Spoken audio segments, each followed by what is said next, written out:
Hey, we're here with Matthew Barber, who's set to release his fourth record at the end of February, February 23rd. And it's True Believer, and it's a great record. Thanks a lot. It's funny because we get so many records sent to us, and somebody divides them all up, and I got it, and I, on the first listen, I knew why they had handed it to me, because I'm into good folk rock music and good music in general, and I think that a lot of the artists that probably influence you are artists that I have in my catalog at home.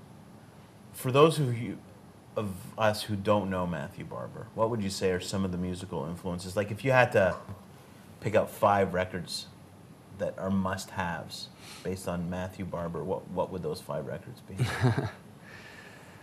Ooh, putting me on the spot here. Yeah, why well, not? It can't be that hard, right? It's kind of always changed. I mean, there's certain classics that I would, I don't know. I mean, Neil Young After the Gold Rush, I think, is probably one in my top 5. Oh man, the Band second album probably. Right. Brown one. Joni Mitchell Blue is basically probably the best lyrical album of all time in my opinion.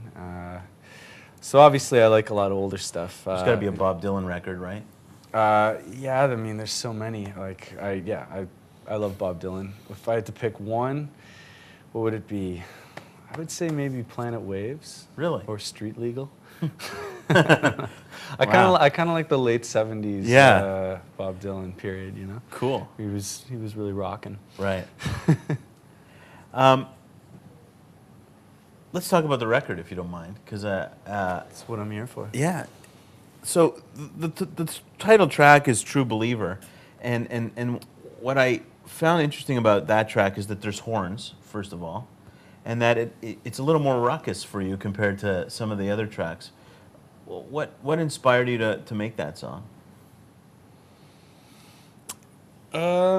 It's a tune that I had the chords and the melody kicking around for a long time, and it was sort of one of those tunes where the lyrics didn't come immediately with the song, but then I had that just those 2 words, True Believer, and it kind of always popping into my head whenever I got to the chorus, when I would just be humming it, and so I didn't really know exactly what direction the song was going to go in, but I just liked the ring of those 2 words, and so I just kind of built a song around it. I mean, it's a love song basically, and it's kind of got, True Believer has a lot of kind of religious connotations as well, and I mean, I'm sort of trying to rescue that idea of being a true believer and bring it back to the secular, realm of just being a believer in the power of love and not necessarily like,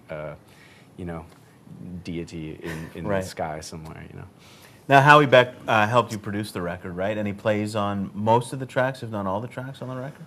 He's on pretty much all of them except the ones that are just me, right. doing the solo acoustic guitar piano thing. I think there's 2 tracks like that, but the rest of them, Howie plays all the drums and most of the bass, and so he's a huge part of the sound of the record. Right. And how much did he help you with the writing, or did you do all the writing on your own, all the lyric content? I did all the writing on my own. He had a little bit of input on editing songs. I threw him a bunch of my demos, like 20 songs, and he we each compiled a list of 10 songs that we thought would be good, and the ones that were on both of our lists we used, and then there were some that I kind of had to fight for and some that he had to kind of fight for, and some of them we sort of trimmed down. Like he's about, he's big on kind of editing and keeping things kind of compact and concise, and I think he helped me achieve that. Howie's known for his pop sensibility too, right? And that's why he sort of keeps things for sure tight. Insanity or Death, the one thing that struck me is that you somehow channeled Paul Simon a little bit in terms of either the melody or the instrumentation. But I was listening to it and I thought, this would fit probably on a Graceland or even an earlier Paul Simon record. Yeah, I mean that's no accident really. I mean when I first wrote the song, I thought, the demo of the song is just kind of acoustic. It doesn't sound anything like the kind of crazy percussion jam that you hear on the actual record, but there was something about just the cycling of the melody that kind of that I thought was reminiscent of Paul Simon, and I mean I am a huge fan, and even the lyrical content was kind of Paul Simon-esque. So we just figured, why not? You know, like it's kind of something that neither of us had ever done before, to try and channel that Graceland thing a little bit. So I mean, we weren't specifically trying to copy anything, but we were using that as just an inspiration for the treatment for that track. Right.